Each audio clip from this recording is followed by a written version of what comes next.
Kesehatan Republik Indonesia beserta Ibu Ida Budi Sadikin, yang kami hormati Wakil Menteri Kesehatan Republik Indonesia beserta Ibu Mutiara Dante, para pejabat pimpinan tinggi di lingkungan Kementerian Kesehatan Republik Indonesia, Ketua Dharma Wanita Persatuan Kementerian Kesehatan Republik Indonesia, guru kita yang telah hadir di tengah-tengah kita, yang insya Allah akan memberikan ceramah agama pada kegiatan Halal Bihalal Keluarga Besar Kementerian Kesehatan pagi hari ini, Bapak Profesor Komarudin Hidayat, Bapak-bapak dan Ibu-ibu, para staf ahli, staf khusus, serta hadirin yang berbahagia. Dapat kami informasikan juga bahwa kegiatan ini selain dilaksanakan di ruang Lemina juga diikuti peserta yang dari melalui aplikasi Zoom dan juga streaming YouTube dan juga kanal Facebook Kementerian Kesehatan. Assalamualaikum warahmatullahi wabarakatuh. Selamat pagi dan salam sejahtera untuk kita semua. Om Swastiastu, Namo Buddhaya, salam kebajikan. Puji syukur kita panjatkan kehadirat Allah Subhanahu wa Ta'ala, Tuhan yang Maha Esa, yang telah melimpahkan rahmat dan karunia-Nya kepada kita semua sehingga kita dapat hadir pada pagi hari ini sekaligus bersilaturahmi dengan segenap jajaran keluarga besar Kementerian Kesehatan Republik Indonesia dalam keadaan sehat walafiat. Bapak-bapak dan ibu-ibu yang kami hormati, mengawali acara pada pagi hari ini, marilah kita membaca basmalah. Semoga acara ini dapat berjalan dengan lancar dan penuh dengan keberkahan. Bismillahirrahmanirrahim. Bapak-bapak dan ibu-ibu yang kami hormati, selanjutnya kami mengundang kepada Ketua Korpri Kementerian Kesehatan Republik Indonesia, Bapak Oscar Primadi, untuk dapat menyampaikan laporan. Kami silakan.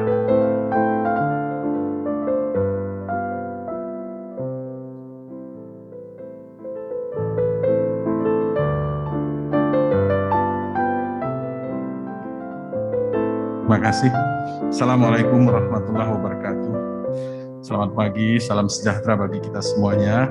Yang kami hormati Bapak Menteri Kesehatan beserta Ibu Ida, yang kami hormati Bapak Wakil Menteri Kesehatan bersama Ibu Mutiara Dante, yang saya hormati tentunya para Menteri Kesehatan yang juga hadir, Pak Menteri, di dalam daring ini. Ada Profesor Farid Anfasa Muluk, Menteri Kesehatan periode 1998-1999. Selamat Prof. Dan juga ada Dr. Ahmad Syudi, periode Menteri Kesehatan periode 1999 tahun sampai 2004. Ada Ibu Dr. Siti Fadilah Supari, Ibu Menteri Kesehatan di periode 2004-2009. Ada Ibu Dr. Nafsih Amboy, Ibu Menteri Kesehatan kita di 2012-2014. Dan tentunya ada Prof. Nila F. Muluk, 2014-2019.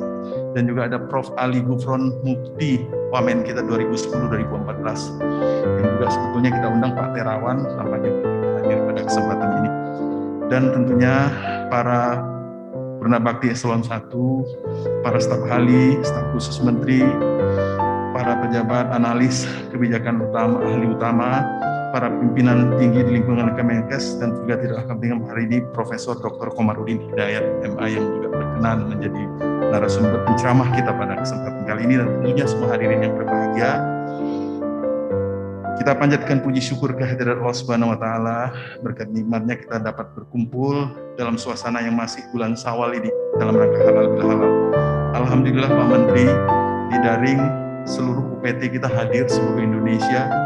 Tadi baru dilaporkan ada 450 yang masuk, tetapi juga ada di YouTube, ada di kanal-kanal medsos kita, baik Facebook maupun Radio Kesehatan ikut men-streaming acara kita pagi ini. Dan tentunya tidak lain dan tidak bukan, halal bihalal adalah dalam rangka kita mempererat silaturahmi kita, dalam rangka kita menuju kepada pekerjaan kita yang semakin banyak dan tentunya banyak yang harus diselesaikan. Terima kasih kami kepada segenap panitia, khususnya Panitia Peringatan Hari Besar Islam Korpri Kemenkes, pengurus Masjid Al-Afiyah Kemenkes, ini sudah bahu-membahu bekerja sama dengan semua komponen, baik dari Biro Umum, Pusdatin maupun dari Biro Komunikasi yang juga mempersiapkan acara kita kali ini. Sekali lagi kami mohon maaf apabila ada kekurangan dan kehilapan dalam penyelenggaraan ini. Sekali lagi saya ucapkan terima kasih atas kehadiran Bapak Ibu sekalian, khususnya Pak Menteri beserta Ibu, Pak Wamen beserta Ibu dalam kesempatan yang sangat berbahagia ini. Sekali lagi minal aidin wal faizin, mohon maaf lahir batin. Terima kasih. Assalamualaikum warahmatullahi wabarakatuh.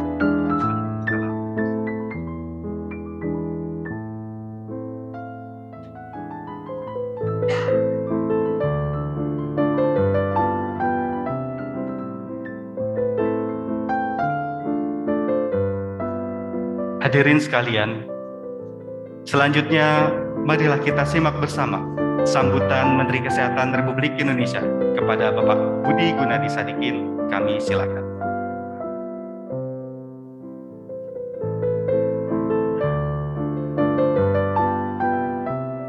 Bismillahirrahmanirrahim. Assalamualaikum warahmatullahi wabarakatuh. Yang kami hormati Bapak Ibu Menteri Kesehatan pendahulu saya, Pak Wamen juga pendahulu saya. Yang saya hormati para punabakti dari pejabat Kementerian Kesehatan yang hadir secara fisik maupun juga hadir secara daring. Rekan-rekan dari Kementerian Kesehatan, pejabat, karyawan di seluruh Indonesia, serta rekan lama saya, Profesor Komarudin Hidayat. Senang sekali bisa bertemu Bapak kembali. Kesempatan ini merupakan kesempatan yang terjadi setiap tahun dan merupakan kesempatan di mana kita bisa menjalin tali silaturahim dengan sesama saudara kita. Banyak yang menyampaikan bahwa silaturahim ini adalah tugas kita kepada sesama manusia selama kita hidup di dunia. Tapi saya juga pernah dan membaca di bukunya Prof. Komarudin Hidayat bahwa silaturahim ini selain membereskan urusan kita di dunia, tapi juga sebenarnya mempersiapkan untuk urusan kita nanti di akhirat nanti. Profesor Komarudin pernah menulis buku mengenai kematian, ya Prof, ya, kalau saya nggak salah. Saya sebenarnya agak heran, memang ada kehidupan di dunia, ada kematian di dunia. Tapi sebenarnya kematian di dunia adalah awal dari mulainya kehidupan di akhirat nanti. Dan sampai sekarang sih, sepemahaman saya, Profesor Komarudin mungkin lebih ahli, di akhirat nanti tidak ada kematian. Jadi sebenarnya kematian di dunia ini hanya pindah dimensi aja. Ya, kita memulai kehidupan di tempat lain. Dan menjaga tali silaturahim bukan hanya merupakan tugas kita atau kewajiban kita atau persiapan kita menghadapi kehidupan di dunia, tapi ini juga merupakan tugas kita, persiapan kita dalam menghadapi kehidupan di akhirat nanti. Saya tidak akan berpanjang, sekali lagi mohon maaf lahir dan batin, selamat Idul Fitri, dan mudah-mudahan kita semua bisa memanfaatkan kesempatan ini untuk menyempurnakan kehidupan kita di dunia dan menyempurnakan kehidupan kita di akhirat nanti. Wabillahi taufiq wal hidayah. Wassalamualaikum warahmatullahi wabarakatuh.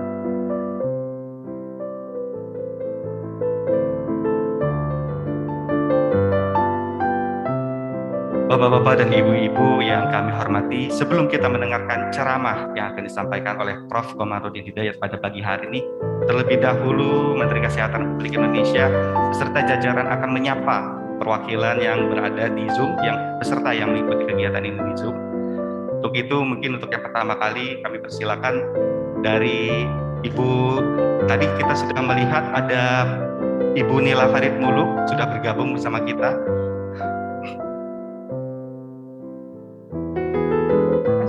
Ibu Nila mungkin ada yang ingin disampaikan, kami persilakan Ibu.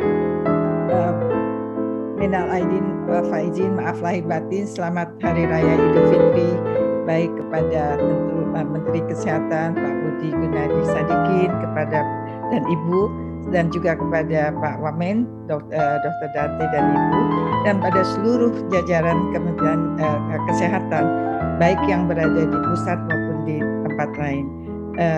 Saya minta maaf, Pak Muluk sedang keluar, jadi tentu atas nama kami berdua, Farid dan Nila Muluk, kami mengucapkan sekali lagi Selamat Hari Raya Idul Fitri, maaf lahir batin. Terima kasih Ibu. Selanjutnya mungkin dari Wakil Menteri Kesehatan periode 2010-2014 kami persilakan kepada Prof. Gufron, ada yang ingin disampaikan? Baik, terima kasih. Assalamualaikum warahmatullahi wabarakatuh.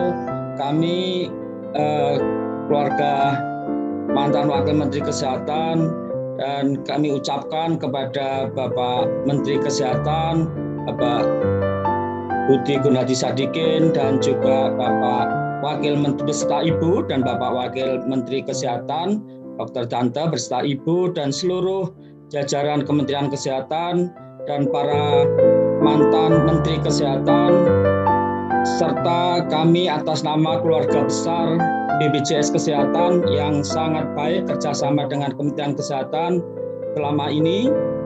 Kami ucapkan Selamat Hari Raya Idul Fitri dan mohon maaf lahir dan batin.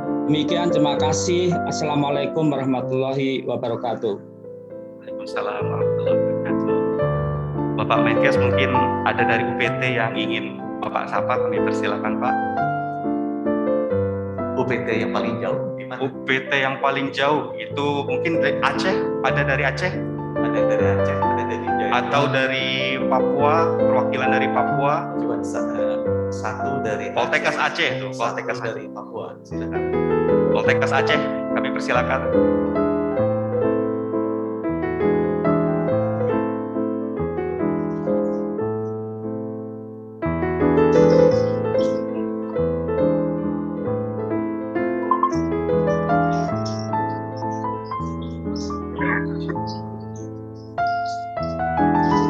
Silakan Bapak.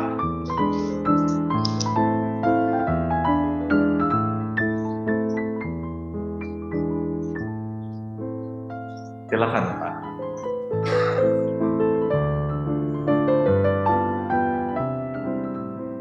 Koneksinya sepertinya.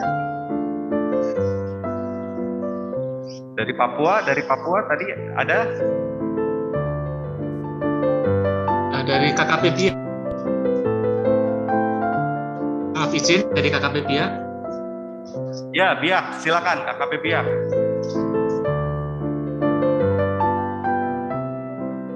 Terima kasih, izin Pak Menteri, para Bapak Ibu sekalian yang saya hormati, kami mengucapkan minal aidin wal faizin, maaf lahir, salam sehat, sehat Indonesia. Baik, terima kasih dari KKP Biak. Ya, Terima kasih. salam buat teman-teman di nama ini. Setelah mampir ke Biak, itu merupakan landasannya panjang sekali, lebih dari 2000. Saya Siap Pak Menteri. kembali lagi mampir di sana. Temannya di Aceh sudah temannya di Aceh. Aceh ingat sumsumnya aja yang enak sekali. belum kita nyambung teman-teman dari Aceh. Jadi teman-teman saya ucapkan selamat Idul Fitri. Saya tahu silaturahim itu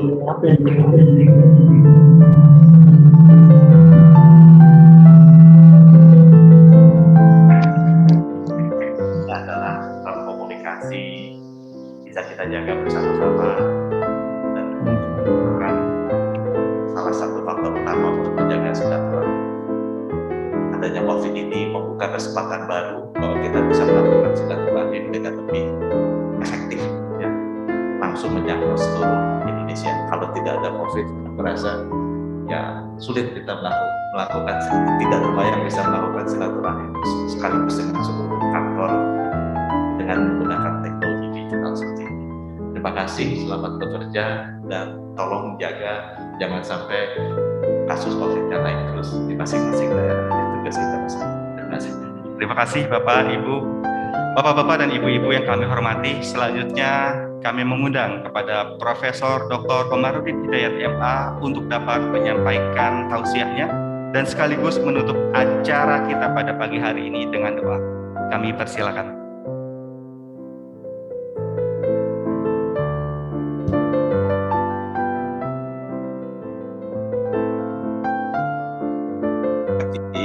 Wamen dan kawan-kawan semuanya. Saya juga melihat beberapa wajah-wajah tadi lewat YouTube dan Zoom yang tidak asing bagi saya. Saya senang sekali.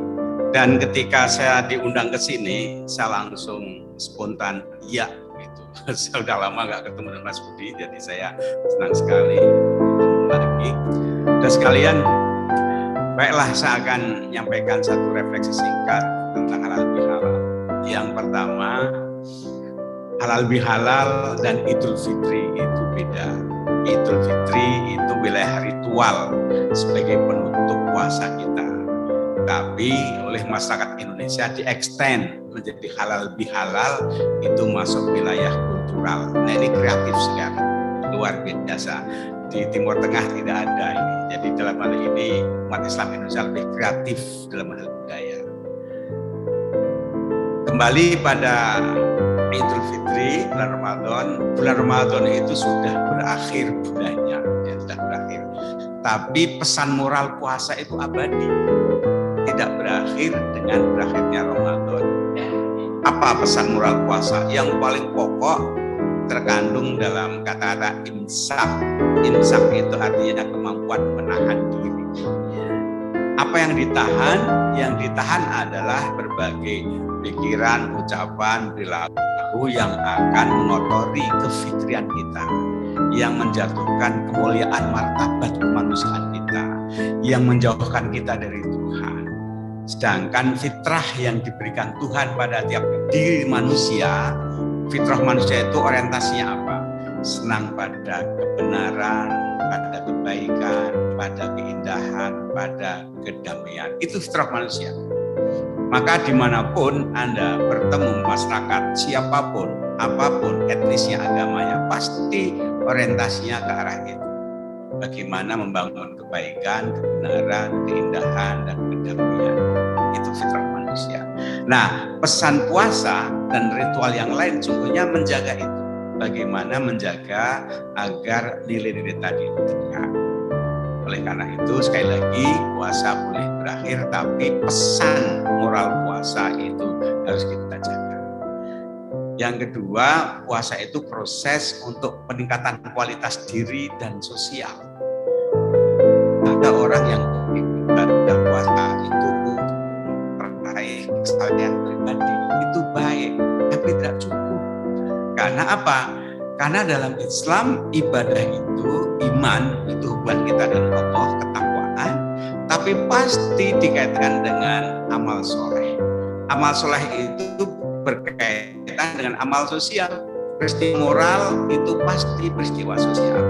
Makanya iman sebagai akarnya, intinya, ya, jantung hatinya dalam diri kita itu sangat private, sangat pribadi. Apakah seseorang itu puasa atau tidak? Tidak ada yang tahu. Dan Islam juga tidak mengajarkan untuk mengontrol orang. Puasa tidak, kamu tidak ada. Kamu sholat tidak ada. Karena itu merupakan tanggung jawab moral individu. Tapi yang diharapkan dari masyarakat apa? Buah dari puasa, buah dari sembahyang, buah dari ritual berupa apa? Amal kebajikan. Amanu wa amil sholihat. Jadi yang dirasakan itu, yang diharapkan apa? Buahnya amal soleh. Soleh itu ya, soleh niatnya. Soleh itu benar. Soleh itu kalau bahasa manajemen ya yang benar, profesional, kompeten itu soleh. Soleh itu benar niatnya, benar tujuannya, benar metodenya, maka nanti hasilnya itu resultante dari tiga-tiganya. Jadi tidak cukup soleh itu hanya niatnya, metodenya, tujuannya, kaifiahnya, wayahnya harus soleh. Begitulah prinsip-prinsip ajaran Islam yang ada. Nah, saudara sekalian, kemudian ketika kita beribadah Ramadan, kita harapkan semoga diputihkan akan diampuni dosa-dosa kita, tapi itu belum lengkap, masih akan mengganjal kalau kita juga belum melakukan pemutihan di antara sesama manusia. Disitulah maka kemudian dilanjutkan halal bihalal, yaitu kita saling memaafkan. Walaupun maafkan tidak usah nunggu hari raya, tapi hari raya kemudian jadikan momentum untuk melakukan pemaafan secara kolektif sosial. Kepemimpinan buah dari iman dalam Islam itu sesungguhnya yang sangat penting adalah bagaimana diwujudkan dalam kesalehan sosial. Dengan demikian agak ironis ya, hasil penelitian lembaga riset internasional, berapa negara yang tidak banyak teriak ngomong agama, tapi kesalehan sosialnya malah terwujud. Sementara banyak negara yang senang teriak-teriak agama, bicara agama, ritual agama, tapi kesalehan sosialnya itu defisit, korupsinya tinggi, kemudian penindasan dan sebagainya. Nah, ini artinya tidak nyambung. Berarti ada yang salah. Sebagaimana dalam Pancasila, pertama kan ketuhanan itu lebih aktif kata kerjanya, kebertuhanan pada prakteknya. Dari situ harus melahirkan kemanusiaan yang adil dan beradab. Jadi kalau orang mengakui berketuhanan, maka tuntutannya, konsensinya apa? Harus melakukan nilai-nilai kemanusiaan. Dan muaranya nanti apa? Bersama-sama menciptakan keadilan dan kesejahteraan. Lagi-lagi formula Pancasila maupun formula agama itu sama, paralel sekali, bahwa ketakwaan, hubungan vertikal pada Tuhan itu harus melahirkan, membuahkan kebaikan, kebajikan, kesalehan sosial.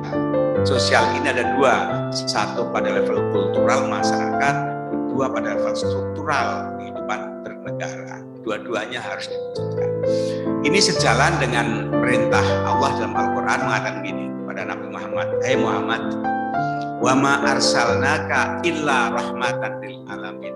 Kamu itu diutus apa? Untuk berbagi, menebarkan rahmat bagi alam. Jadi alamin itu universal sekali. Islam diturunkan, pesannya kebenaran, kebaikan dibungkus dengan kasih sayang. Jadi walaupun benar, tapi apa? Harus disampaikan dengan penuh kasih, bukan kemarahan, bukan kebencian, bukan dendam. Rahmatan lil alamin. Rahmat itu ibarat cahaya matahari, semuanya, tidak hanya untuk orang Muslim, tidak hanya untuk orang Arab, lil alamin itu untuk siapa saja. Keluasan, kebesaran, keterlimpahan Islam seperti ini jangan sampai kita sedih. Islam itu hanya untuk sekelompoknya, tidak lil alamin. Jadi luas sekali. Kemudian ada hadis yang juga tekankan, innama bu'istu, sesungguhnya aku diutus oleh Allah apa? Liutammima makarimal akhlak. Aku diutus untuk menyempurnakan akhlak manusia. Ini jelas kan? Jadi misi dari Muhammad Rasulullah itu menyempurnakan akhlak manusia. Sudah baik, akhlaknya sudah baik. Mengapa? Karena dalam diri manusia itu ditiupkan roh ilahi dan diberi anugerah nalar. Dengan nalarnya orang itu bisa membuat kebaikan. Tapi itu belum sempurna sebelum dihubungkan kepada zat yang baik, yang maha baik, yaitu dengan demikian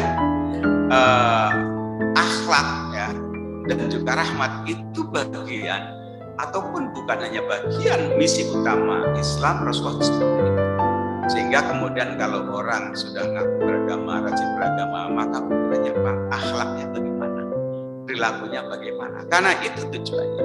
Jadi dimensi sosialnya bagaimana? Amal sosialnya.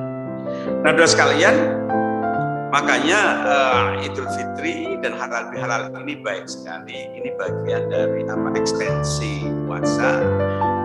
Halal bihalal ini tidak tiba-tiba, tidak ujuk-ujuk datang, tapi diawali dengan latihan spiritual selama sebulan. Makanya kalau Anda misalnya pulang mudik rame-rame, berdaksakan mobil, itu nggak ada wajah-wajah kemarahan. Sebab apa? Budaya Lebaran itu ada dua yang menonjol. Budaya berbagi dan budaya memaafkan. Berbagi apa? Ada yang berbagi mungkin zakatnya, fitrahnya, uangnya, memaafkan. Kalau di Jawa makanya Lebaran itu kan luber, jadi kita luber, kita berbagi, kemudian kita lebur, menyatu kembali, ya, kemudian melebar. Jadi kita tidak eksklusif. Syukur-syukur kemudian apa? Labur, itu artinya terputihkan dosa kita. Dan lewat Lebaran ini memberikan satu kekuatan apa? Kohesi sosial. Jadi saya melihat bahwa budaya Lebaran ini kreasi masyarakat Indonesia yang sangat positif, yang awalnya hanya dimensi ritual, tapi masuk wilayah kultural, politikal, ekonomikal, luar biasa banyaknya, yang itu tidak menuntut APBN, semata kreasi masyarakat, dan kemudian negara memfasilitasi. Jadi di situ bertemu antara kreasi masyarakat dengan agenda negara bertemu. Dan di Indonesia ini juga satu wisdom dari para founding fathers bahwa tradisi agama itu kemudian diabadikan dalam bentuk hari libur. Di dunia ini hari libur keagamaan paling banyak di Indonesia. Jadi kalau toh Amerika menyatakan di paling demokratis, menghargai keragaman, itu kalah dengan Indonesia. Di Indonesia itu keragaman beragama dihargai, bahkan hari libur. Kalau tidak salah setahun itu 16 tanggal merah ya, persisnya berapa Mas Budi? Saya lupa, 16 kurang lebih. Yang 10 lebih itu hari agama. Dan umat Islam paling banyak, karena mayoritas wajar lah paling banyak. Tapi di sini menunjukkan betapa negara itu memfasilitasi, membantu. Sampai-sampai ada pertanyaan kalau Idul Fitri itu, Presiden sholat nggak ya? Itu jadi pertanyaan politik. Kalau sholat gimana sholatnya ya? Padahal itu ritual, negara lain nggak ada, itu urusan pribadi. Di Indonesia ini ada keterhubungan. Sekarang Istiqlal tuh cantik sekali dibangun, simbol keberagamaan di Indonesia. Jadi kalau ada orang mengatakan pemerintah dan negara Indonesia itu togut anti agama, pertanyaannya ajaran agama apa yang dilarang di Indonesia? Nggak ada. Yang ada difasilitasi, nggak ada yang dilarang, difasilitasi. Saya tahu betul, saya bergerak di dunia pendidikan. Tanpa APBN nggak bakalan tuh ada pendidikan yang bagus-bagus, tidak mungkin tanpa APBN. Nah yang begini-begini tolong dipahami bahwa hubungan negara, masyarakat, dan negara dan pemerintah itu sungguhnya bagus sekali dalam pembinaan ini. Nah, kemudian satu hal lagi saya ingin sampaikan kaitannya dengan Idul Fitri di kantor ini luar biasa. Saya ingin mengutip ayat Al-Quran ini, yang ini di Amerika digunakan sebagai motivasi untuk bantu korban-korban COVID. Ini ayatnya begini, surat Al-Maidah surat nomor 5 ayatnya 32. Ini di Amerika saya lihat itu dikutip itu terjemahnya.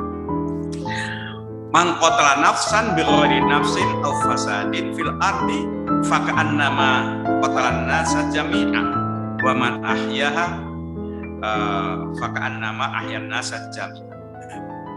Barang siapa membunuh seorang tanpa alasan apapun, orang itu tidak punya salah, tidak merusak apapun buat dibunuh, maka dosanya sama saja, nilainya ekuivalen dengan membunuh manusia sejagat.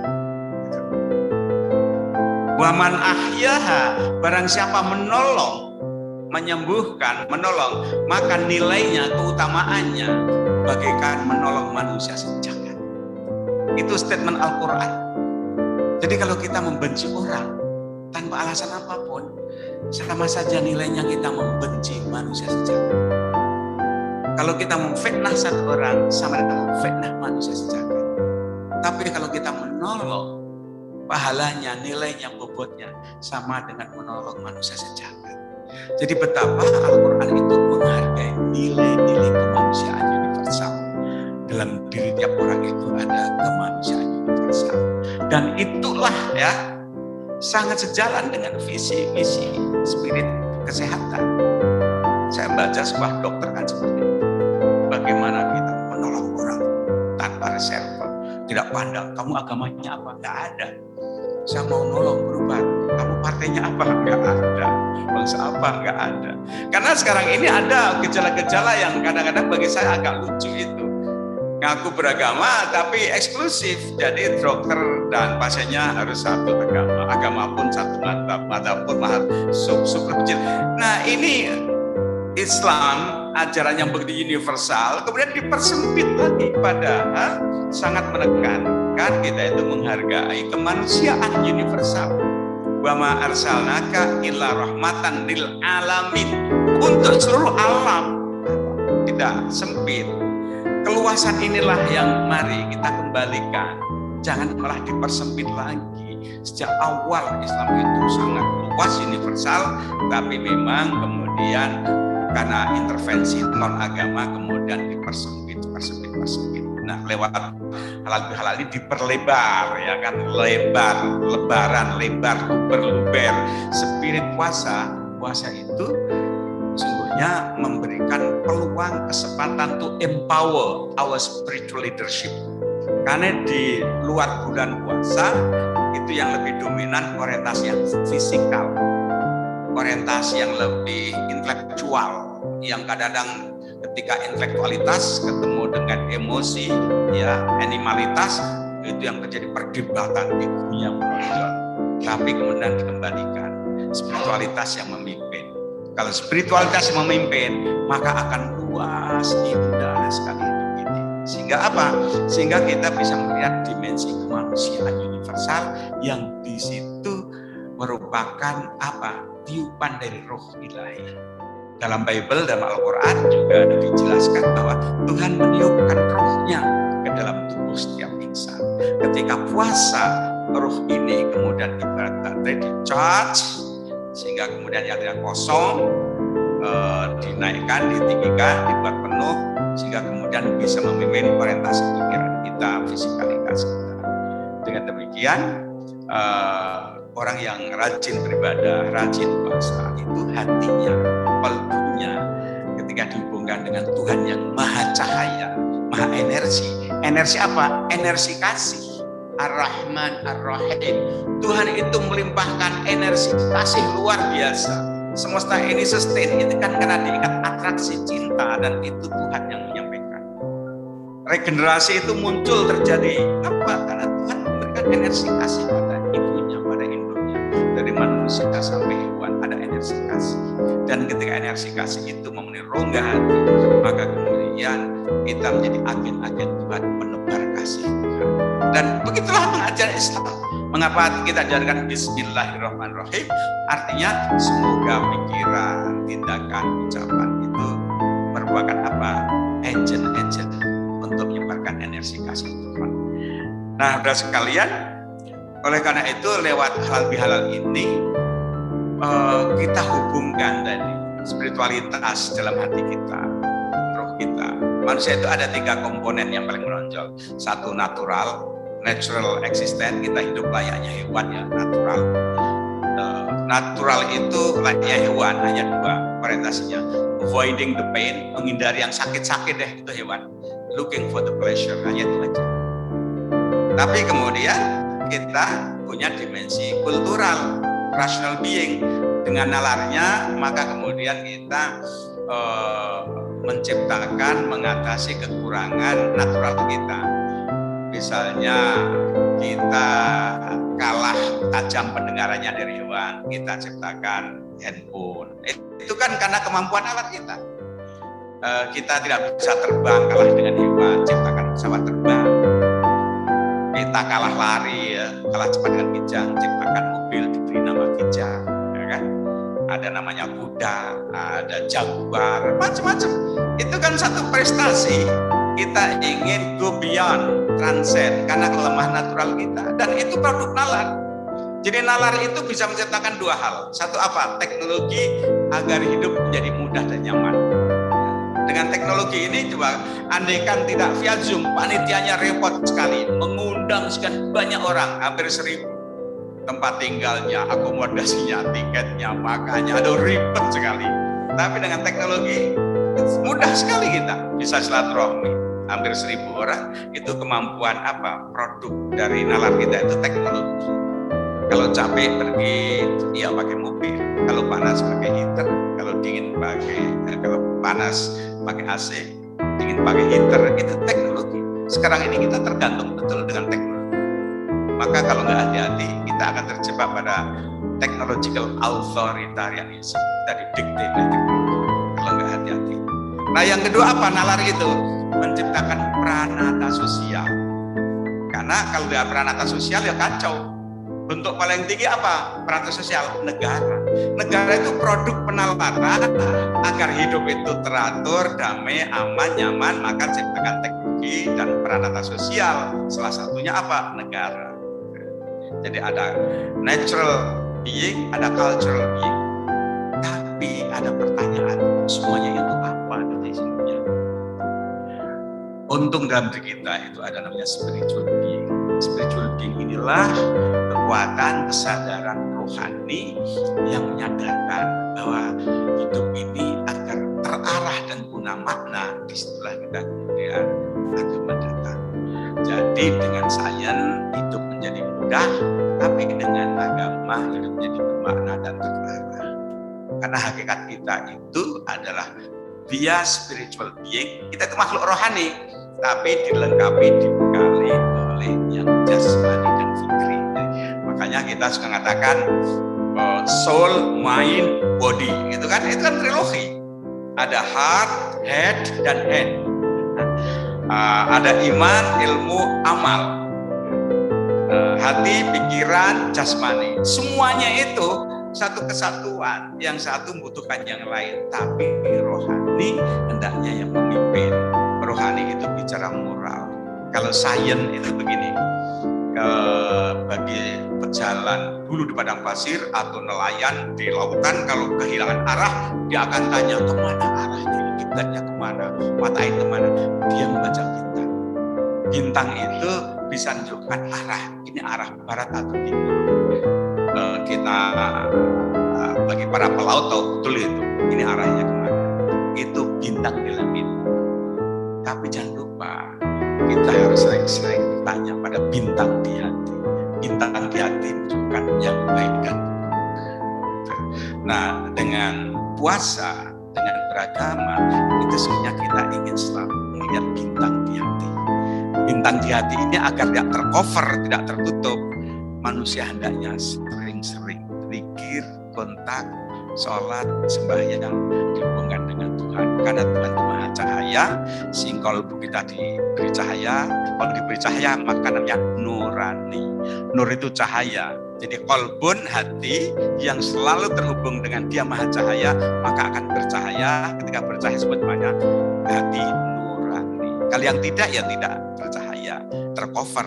Kafir, koper, kuper, itu sebenarnya sama artinya, yaitu orang yang tertutup. Yang tutup apa? Yang tutup pikirannya. Nanti lama-lama hatinya yang tertutup, itu hatinya, lama-lama pikirannya, egonya. Jadi hakikat orang yang terbuka itu apa? Terbuka hatinya. Kalau hatinya terbuka dengan Tuhan yang maha cahaya, maka kemudian hidup ini begitu indah. Bayangkan orang yang bepergian ke rekreasi, taman, hutan, gunung, itu indah sekali, luas, indah sekali. Kalau kita naik di ketinggian tuh indah sekali. Tapi ketika orang terjebak pada semak-semak yang kecil, itu kehilangan arah. Nah, jangan sampai kita ini terjebak egoisme, fanatisme, ekstremisme oleh kelompok-kelompok pikiran yang kecil-kecil itu. Dia hidup tercover, terkapar, kafir, cover seperti itu. Jadi sekali lagi, sekalian, ini sekedar satu refleksi singkat bagaimana Idul Fitri, Lebaran, kita maknai bersama-sama untuk menghubungkan kembali daya-daya rohani kita yang selalu orientasi pada kebaikan, kebenaran, keindahan, dan kedamaian. Demikian Pak Menteri dan kawan-kawan sekalian, para tamu-tamu yang hadir lewat virtual, kurang lebihnya mohon maaf. Minal aidin wal faizin.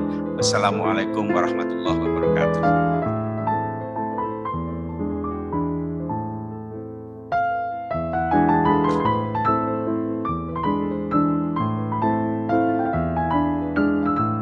Terima kasih kami ucapkan kepada Profesor Dr. Komarudin Hidayat NA yang telah menyampaikan tausiahnya. Semoga apa yang beliau sampaikan dapat kita amalkan dalam kehidupan kita sehari-hari. Bapak-bapak dan ibu-ibu yang kami hormati, sebelum kami menutup acara pada pagi hari ini, terlebih dahulu kita akan lakukan sesi foto bersama. Untuk sesi foto pertama, yang pertama adalah melalui aplikasi Zoom. Untuk itu kami persilakan kepada bapak-bapak dan ibu-ibu yang mengikuti secara virtual untuk dapat mengaktifkan kameranya, karena kita akan melakukan capture. Baik, 1, 2, 3. Selanjutnya 1, 2, 3. Baik, selanjutnya 1, 2, 3.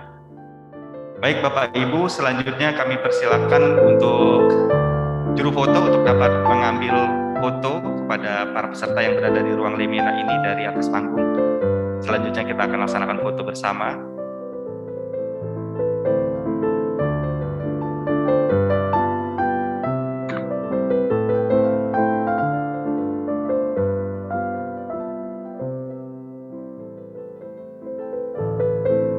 Baik Bapak Ibu, 1, 2, 3. Sekali lagi, 1, 2, 3.